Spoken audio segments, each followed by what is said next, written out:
So we continue in our series in the book of Philippians, and the reason why we've been going through the book of Philippians, obviously there's many reasons, but I think when we look at Philippians, I think it's a very encouraging book. In comparison to the other letters that the Apostle Paul writes, this one, maybe correction is implied within it, but it seems to be more often encouraging. Paul's encouraging the Philippian church to go into and lean into what God intends for them as a church and as individual people who make up the church. And Paul has so much joy over this. And most scholars, or a lot of scholars at least, call this particular book the book of joy. Because Paul gets a lot of joy, or has a lot of joy, because of what he sees in God's people in the Philippian church, and what he sees happening, or God transforming these people who make up the Philippian church as well. And we've talked about the last few weeks just different things that God wants for that church and what he wants for our churches today and what he wants for us as individual believers that make up the church. We've talked about unity. We've talked about how the only way that we can live this life is with God at the center. We've talked about how we shouldn't be grumbling. We shouldn't be arguing with each other, and how that applies not just to church life, but that applies to just life in general, whether in our work or whether in our marriages. All of this applies. And so Paul wants to see in us, like he wants for the Philippian church, he wants to see God working in us and working through us to accomplish the goal that God has for each and every one of our lives and our life as a church. And so in order to get into what we're talking about today, we start out with a question like we always do, and here it is. What do we mean when we say the word commitment? What do we mean by that? Whether we're talking about commitments in our jobs, or we're talking about them in our marriages, whether in our families, or any kind of other endeavor that we decide to embark on or decide to do. Like, what is it that we mean when we say the word commitment? Now, I think we take this word for granted, or at least take it for granted, that we think that everybody has the same idea whenever they say the word commitment. Because when people say commitment, I don't know if they fully understand what that word means. We don't have the full sense of what that word means for these various areas of life, because you can see how some people, when things get tough, they might give up. So maybe they're not as committed, or others who push through the difficult times and get on the other side, and you see, or you call them, maybe they're a little bit more committed than the other people who have given up sort of along the way. But what does this word actually suggest? I think when we think about this word commitment, it suggests a lot of things, but I think what it suggests really like a singular purpose or singular focus on something, a singular devotion or some intentionality towards something or someone in your life. Now, I want you to think about your life for a moment. And I think, if I could challenge you a little bit, if you think about everything that you've done that's worthwhile in your life, things that maybe your greatest accomplishments in life, I would venture to guess that all of those required at least some kind of initial commitment to them. You had to decide at the beginning and say, look, I am going to commit myself fully to doing these very things.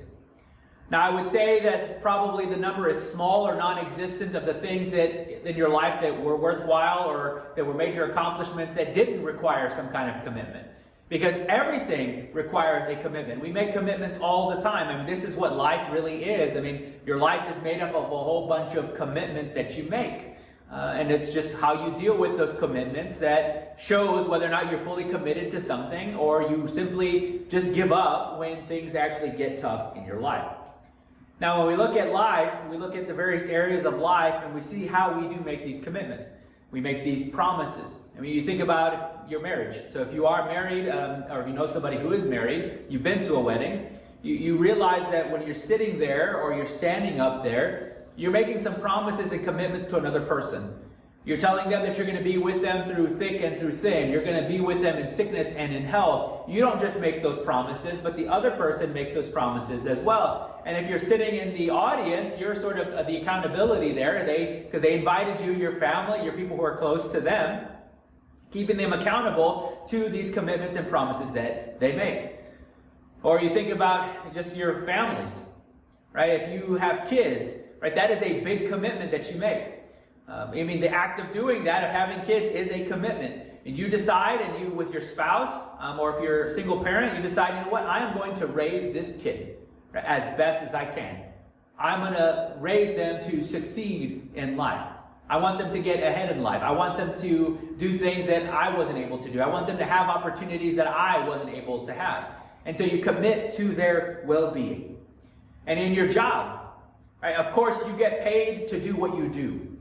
But if there was no commitment, you probably wouldn't be lasting very long in your job. You probably would be fired right away. Because if you just simply did it for work, that means you could cut corners and did it just for the money, you could simply cut corners and you can just do things half-heartedly and you can still get paid. But eventually that catches up to you and they realize you're not really committed to the job, and so they go ahead and they let you go.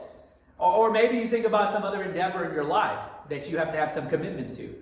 I mean, when I think about my own running, right, I've come a really long way in the last few years, but that didn't come without commitment.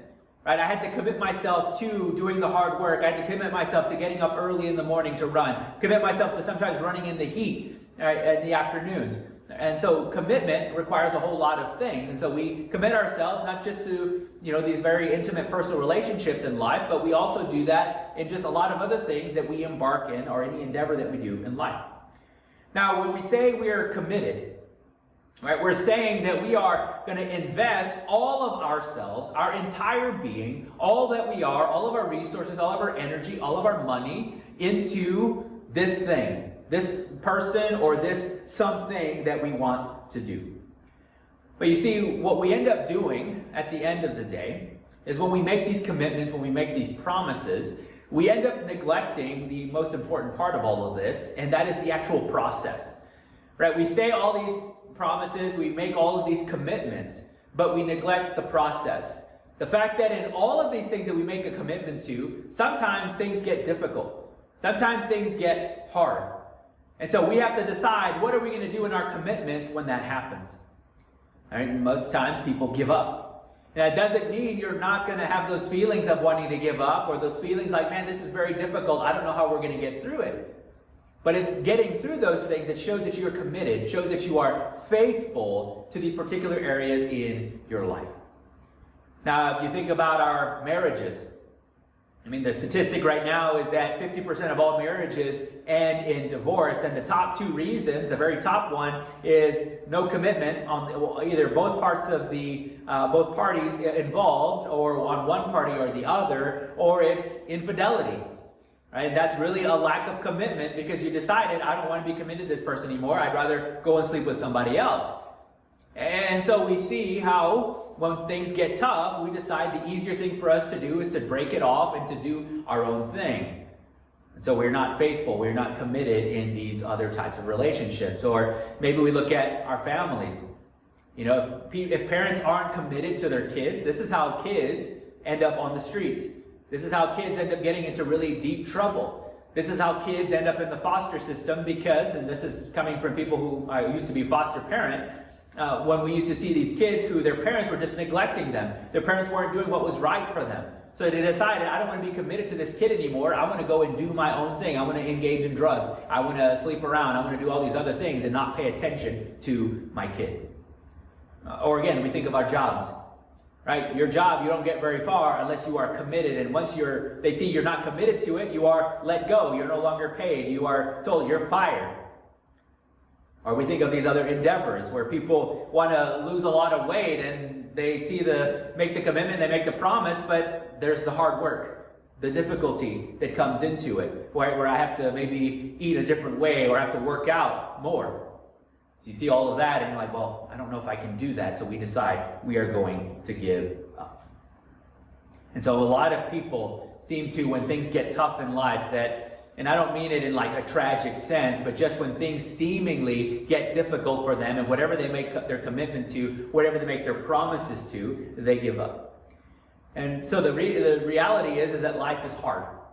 And anything that is worthwhile in life, everything that we make a commitment to or a promise to, those things are difficult. It's difficult in marriage. You will have some hard times in there. It's hard raising kids. You'll have hard times in there. Jobs get frustrating. You'll have hard times in there. Any other endeavor that we commit ourselves to, there are hard times in there, and it will be difficult to stay with it, to stay faithful, to stay committed.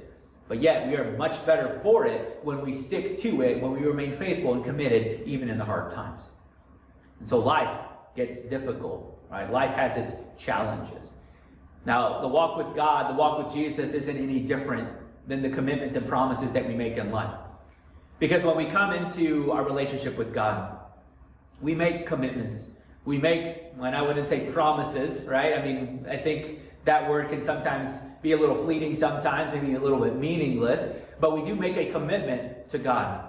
That when we decide we're going to follow Jesus, we say, well, we're going to do all of these other things because we love you and because we want your love to shine in us and through us, right? We make all of these commitments. But just like we do with everything else in life, we don't often count the cost. We don't often realize that the life with God sometimes will get difficult. Now, our challenges here in the West are very different than we find in other parts of the world. You go to places like Northern Africa, or you go to the Middle East and some other Asian countries, you find that in these areas, it's hard to be a Christian. Right? On the outside, it's physically difficult. I mean, if you tell somebody you're a Christian, you can be put to death. You can be ostracized. You can not have a job. You can be disowned from your family. A whole lot of consequences that happen by becoming a follower of Jesus. Here in the West, we don't have that problem. But that doesn't mean our challenges are any less. That doesn't mean that we don't have any issues or have any problems or have any difficulties following Jesus. Because simply, when you remove cultural aspects, right, put those aside for now, right, how it might be more difficult in other parts of the world to be a Christian, you simply just look at the Bible, right, and what the Bible commands us to do. And when you look at those things, you realize, actually, there are some difficult things that it asks us to do. I mean, you think of what Jesus says, right? Jesus says to forgive, right, not just the people you love, the people you want to have deep relationships with, but to forgive your enemies. It's difficult for me to forgive somebody I know. How much more difficult is it for me to forgive somebody who has actually hurt me? Maybe I don't know them too well, but they said something bad about me. Like, how is it that I can actually forgive them? Or you think about different areas where Jesus says, you need to be able to give the shirt off your back. You need to care for other people when we only want to care for ourselves. Or you think about what Paul's saying, right? When Paul is talking through in the book of Philippians, and something that we've talked about already, is he says that do nothing out of selfish ambition or vain conceit. Rather, in humility, value others above yourselves, not looking to your own interest, but each of you to the interest of others. And so again, this is a challenge to us, people who tend to be prideful, who tend to want to care about ourselves and other people. But this is still a challenging aspect of it. Right? And so, yes, it does get difficult because we end up becoming inconvenienced when we want to do something on our own way and on our own time, and we're like, somebody else comes in that God brings into our life and says, look, I need you to serve them. I need you to look out for them. And so the challenge is, the task is, am I willing to be inconvenienced? I am willing to be challenged and care for this person like Jesus wants me to, or like Paul commands me to. And so we have to realize that part of the Christian life means that there will be difficulties. We will be uncomfortable. It will cause us to get out of our comfort zone when it comes to following Jesus. Again, I don't want to equate the challenges we have here with the challenges that are facing other parts of the world, but I can only speak to the context in which we have here is that yes, there are cultural challenges that we face. Sometimes the things that God asks us to do are countercultural. They're against what the main sort of theme is for our culture here in the West. And so we do those things, and it is difficult because we will face opposition in the way that we say things or the truth that we speak. But it's whether or not we're actually going to endure those challenges, or are we going to give up once the first challenge really comes our way? There was a German theologian by the name of Dietrich Bonhoeffer, and he wrote a lot of sort of theological works that we still read today that are very foundational to a lot of things that we understand about God today, or at least his interpretation of what Paul says and what Jesus says and all of that. It's very sort of formational for me and formational for a lot of people that I know. But Dietrich Bonhoeffer, in his time, he was ministering during Nazi Germany, or during that regime when it was in the world. And he was outspoken. He was an outspoken critic of Adolf Hitler. And one time he was on the radio. He was trying to, when I think Hitler became the Führer or became the sort of the dominant power there, he spoke out against him on that radio program. And before that radio program could finish, he actually was cut off and he fled and went to other places, came back to Germany, ended up being captured and put in a concentration camp. And while he was there, he wrote a lot of other works while he was there, but ended up being executed during that time, days before that camp would have been liberated by United States forces. But he has said a lot of things throughout his life, a lot of very formational things, and one of the things he talks about is this idea of cheap grace. Right? He is a person who understood and knew, right, what challenges were for Christianity. I mean, he served churches during Nazi Germany. He served churches during times of persecution and oppression. They still met. They still, right, wanted to persevere in the midst of all of that. And so he says that when people decide that they want to give up, right, during these hard times or difficult times that they face in their life or in ministry, he says that they've embraced what we call cheap grace. And here's what he says it is. He says cheap grace is grace without discipleship, grace without the cross, grace without the living, incarnate Jesus. So in another sense, what he is saying, he's saying that if we don't embrace, right, the cross, if we don't embrace the power of Jesus, right, we're going to give up during these hard times, during these difficult times. Only a person who has truly invested in their life with God is going to be able to withstand the oppression and persecution that comes their way. And I think for here in the West, we have it, I believe, pretty easy. We're willing to give up for simple embarrassment or over simple embarrassment. And so we have to refocus, reframe, relook at our lives and say, what challenges am I willing to face? Or what challenges am I willing to face with the power and the boldness that God can give me? And so, difficulties will come. Challenges will come to our Christian faith. Very different challenges that we find in other parts of the world, but different challenges that we'll face here as well. But at the end of the day, what we find is that people who are willing to put in the hard work, who are willing to endure through the difficult times, the challenging times, are people who show themselves to be faithful followers of Jesus. Now, what Paul's going to talk about today is he's going to bring up for us two faithful followers that he knows. People that he trusts. People that are the prime example of what he's been telling the Philippian church to do. Now, if you remember last time what Paul said, he told them, continue to work out your salvation. Do everything without grumbling or arguing. Then you will shine among them like stars in the sky. So again, he was telling the Philippian church, he says, look, not work for your salvation. There's nothing you can do to earn your place before God. But what you need to do is you need to work out your salvation. You need to follow Christ's example. There's a physical thing you need to be doing with your life. And he doesn't just give them that command. He says, look, God will be at work in you and through you to accomplish his purposes. So you're not doing this on your own.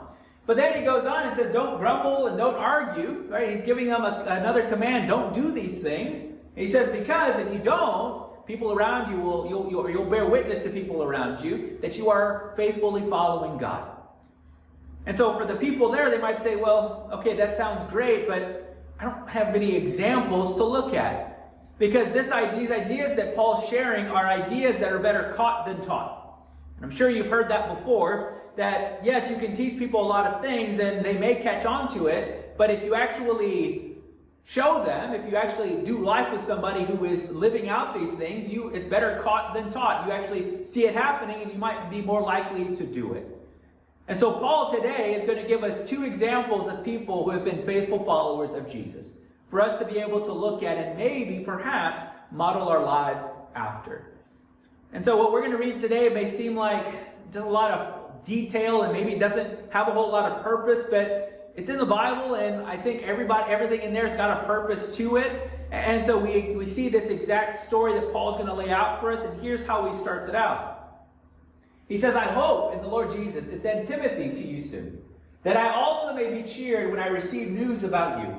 I have no one else like him who will show genuine concern for your welfare, for everyone looks out for their own interests and not those of Jesus Christ. And so Paul is sending one of his traveling companions, Timothy. And Timothy had to be somebody that was well known, because I don't think they've met him at this point, but he says, I'm going to send Timothy to you. He's already put a name to the person he's sending, and so they probably know who he is or have heard about who Timothy is. And so Paul is sending his trusted companion, one of his most trusted companions, and we know it's one of his most trusted companions, what he says about him. He says, I have no one else like him. There's no one of the same mind. There's no one of the same attitude. There's nobody who he knows that is going after the same goal, the same purpose of sharing the gospel of Jesus Christ with all people that they encounter. And so Timothy has a very special place in the heart of Paul. Because Timothy has been faithful both to Paul and even to God. So he's been faithful in two senses here, which has allowed him to do the things that he is sort of showing his life to be, or proving his life to be, showing himself to be a faithful follower of Jesus. So no one else like him who will show genuine concern for your welfare, right? Like that he actually cares for the needs of this Philippian church. Now, what's interesting here is that Paul sort of equates, or it's synonymous here, when he says genuine concern for your welfare, that's synonymous with those of Jesus Christ. So while everybody else is following their own interest, doing their own thing, right? We see Timothy who's doing the opposite, who's caring for the interests of other people, which so happens to be, according to Paul, synonymous with the interests of Jesus Christ. In other words, what I think Paul is saying here is that concerns for others equals the interest of Jesus Christ. That is what Jesus Christ is concerned with. And so for us, when we look at our own lives, right, serving Christ means that we're serving other people in the church, and we're serving other people outside the church as well. All right, and I think it's truths like this, right, when we see that concern for other people is what Jesus would be concerned about, which compels people to do extraordinary things, which compels people to put their lives on the line, for the welfare of other people. Now, at about 250 AD, there was this guy by the name of Cyprian. You can probably say it either way and be correct. But this man was sort of a Christian leader in his time. He served in the city of Carthage, or in the area of Carthage, and this city wasn't very friendly to Christians. And they didn't care too much for the Christian church. They didn't care too much for anything that they were doing. And oftentimes with the problems they had, they blamed them on the Christians. And so during this time, there was a huge plague that hit this area. And a lot of people were fleeing. And instead of fleeing, Cyprian, he gathered all the Christians and said, we're going to go door to door. We're going to go around here. We're going to meet the needs of the people.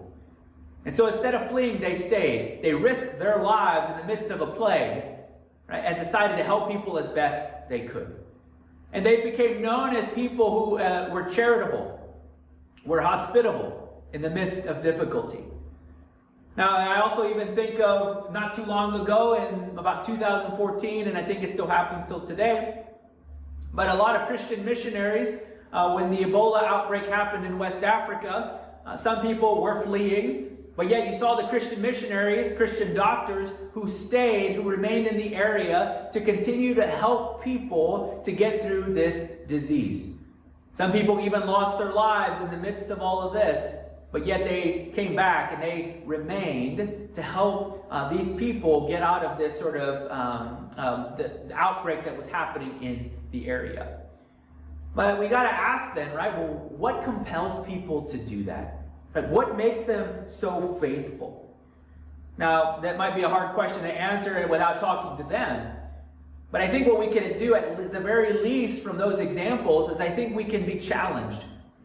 All right, we can be challenged and say, how is it that we're serving other people? How is it that maybe we're not risking our lives, but how are we even inconveniencing ourselves to put the needs of others before our own? I mean, maybe we even have to take a step back and ask ourselves a question, like, when we look at these faithful followers, like, would we be willing to risk our lives for other people? Right? Would we be willing to be inconvenienced to help other people? Like, am I even looking out for the needs of other people? That might be even a more basic question. And so I think those examples, and even the example of Timothy, I think challenge us to look at our life and say, how am I serving other people? Or is life really just all about me? But then Paul goes on. He says, but you know that Timothy has proved himself, right? Timothy has shown himself to be a faithful follower of Jesus. Because as a son with his father, he has served with me in the work of the gospel. I hope, therefore, to send him as soon as I see how things go with me. And I am confident in the Lord that I myself will come soon. And so Timothy has shown himself to be a follower of Jesus. He has worked out his salvation, right, to use the language that Paul uses in here. He has followed the example of Jesus Christ. And then Paul says, look, he has shown himself to be someone who has been faithful, not only to God, but even to me. And some of you have heard me use that cross example, right? That I think, and I truly believe this, is that we look at our relationships as a cross. So there's a cross right behind me, and there's, you have the vertical bar, and then you also have the horizontal bar.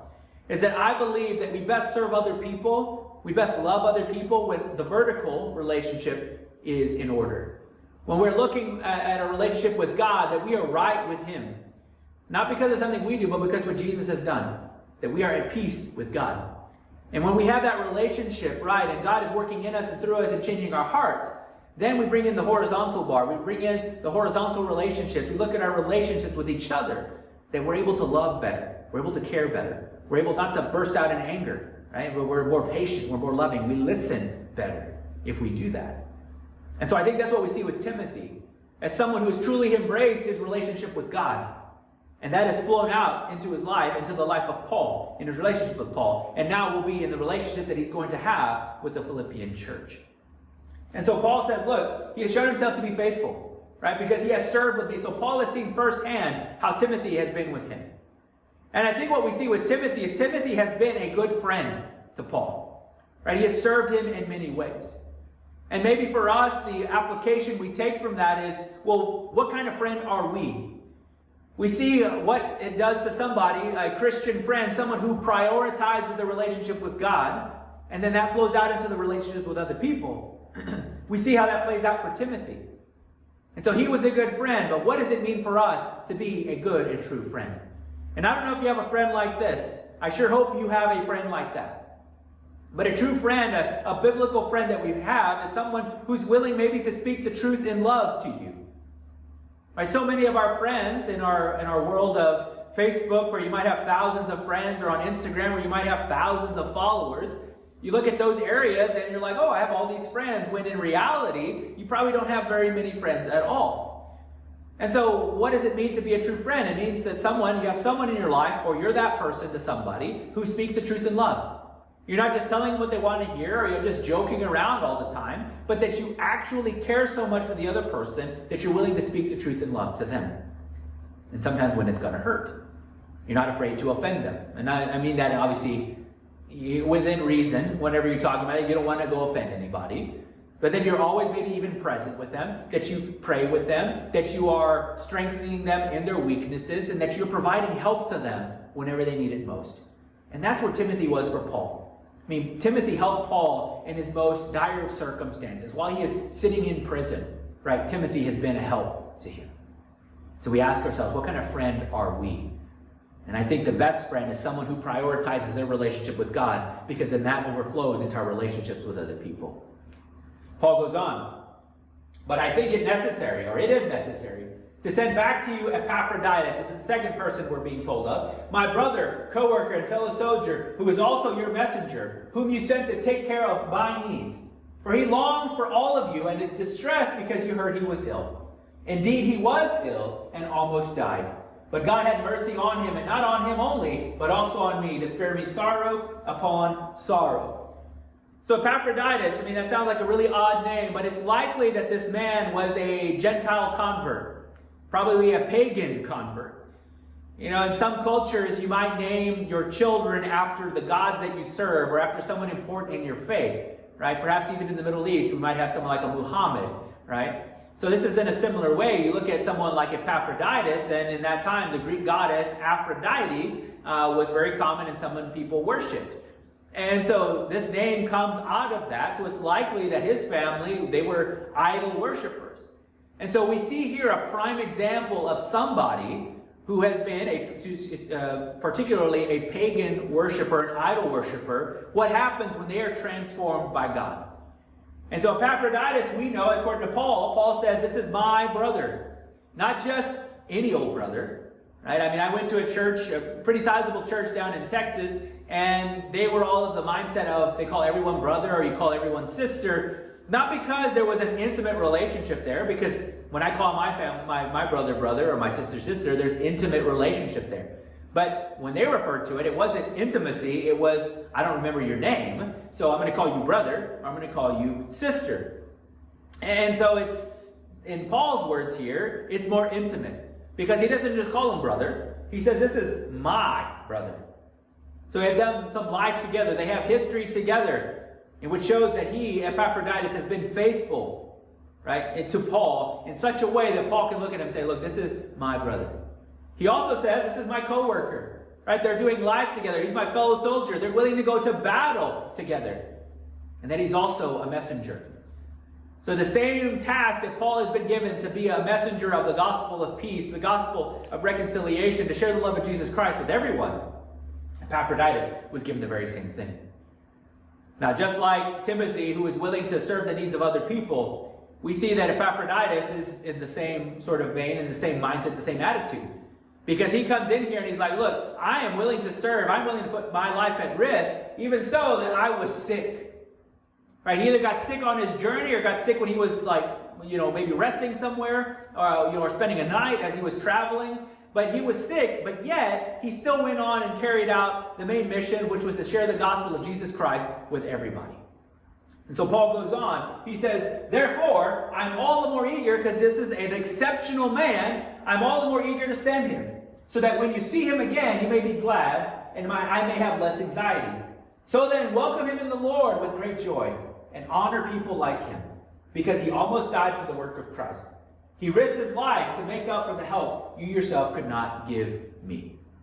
And so Paul is not mad that this Philippian church could not help him, but he takes this opportunity to lift up this man Epaphroditus and saying, look, I know you couldn't help me, but this guy, he was able to help me. And because he can help me, I know what he's going to be able to do over there for you. He's going to be able to meet your needs. He's going to be able to help you in times whenever you're struggling, during difficult times. And even if that puts his life at an inconvenience, right? He almost died. He was sick. So we don't know what sickness he had, but we knew he was very ill. And yet even in the midst of all of that, he still went and served and shared the gospel and the good news of Jesus Christ. Now, when we look at these two guys, when we look at the other examples that we've also talked about in here, I mean, we have to wonder, we have to ask, right? What made them so faithful? What made them so committed to the things that they were doing, even though it was difficult, even though their life was at risk? What made them so faithful, so committed to what they were doing, their task, their serving other people's needs before their own? Now, I think what it really comes down to is their relationship with God. Now, whether you think so or not, whether you realize it or not, whether you agree with it or not, your relationships define who you are. I mean, this is how the world defines you. I know when I go certain places back in my hometown, that if I were to say, oh, I'm such and such's grandson, or I'm such and such's son, or I know such and such, they're like, oh, hey, I know who you are, right? They don't even know who I am, but somehow they know who I am based on who it is that I do life with, who it is that's part of my family. And so whether we want to or not, or like it or not, our relationships define who we are. And so our relationship with God, though, if our relationships define who we are, our relationship with God should be the ultimate relationship that defines us. Because when we look at our relationship with God, and if that's a priority for us, if that's something that really speaks into our life, then that's going to affect the way we're going to relate to other people. That's going to affect the way that we put other people's needs, or how often, or more often, we're able to put other people's needs above our own. They were able to look at life not through a mirror, where it's always every decision we make, everything we're doing is a mirror in our hands and has everything to do with us, benefits us all the time. But that mirror sometimes is shown outwards, where we're doing things for the life of other people, for the needs of other people. Now, maybe these guys here don't give you a good example, but I'm sure if you look at your own life, you can find people who were so dedicated to Christ, so committed, so faithful to Christ, that their life was an example of that. I think back to my grandfather and my grandmother. They had so little, but yet they gave so much. Even in times when God would give them something, they would always find a way to give it away. And so that's what a relationship with God does. A relationship with God allows us to look at the needs of other people, to serve other people before we serve ourselves. You know, when we embrace our relationship with God, it changes the way maybe we look at other people. Not just how we look at ourselves, which is an important thing, that we look at ourselves as children of God, if people have been saved by God. But then that translates to how we then interact with the world. That the world needs God. That the world and everybody we encounter has been created in the image of God. And so we look at them differently. We serve them differently. We're able to be inconvenienced more because we look at everyone as someone who's been created in the image of God and someone that God has placed in our life to serve. And so what we can take from these examples is how we can better reorient our lives. That our lives really aren't all about us. Paul's goal has always been, like, you need to get yourself out of your own way. And instead, put God at the center of your life. So that reorients your life. That shows you how to better serve the people around you. How to take your needs out of it and put the needs of other people before your own. And at the end of the day, because God has given so much, we should be compelled to give so much. God gave his own son. We should be all the more willing to give even much more of ourselves, of our lives, to the needs, to serving other people. But ultimately, that's going to begin with a relationship with God. As we invest in that relationship, as his character qualities, as who he is begins to pour out into our lives, that will then overflow and flow into the lives of other people. And so we need to first put God right at the center. We need to look at God as our direction, as our guide for life. Because then and only then are we able to do the things that Paul is asking us to do. Let's pray.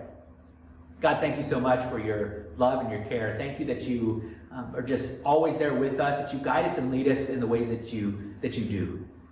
So Lord, I pray that as we follow these examples today, that you would help us to be faithful, that you would help us be committed. Even when life gets difficult, when we become inconvenienced, Lord, that you would help us to be faithful and committed to you. That we would truly count the cost of what it means to be a follower of Jesus. That a follower of Jesus during the hardest will endure the hard times and show themselves to be a faithful follower. Because at the end of the day, Lord, when we see you, Lord, what we want to hear is, well done, good and faithful servant. We don't want to hear the other words, away from me, or depart from me, I never knew you. Lord, help us to invest in our relationship with you. Help us to grow deeper in that relationship. I pray this in Jesus' name. Amen.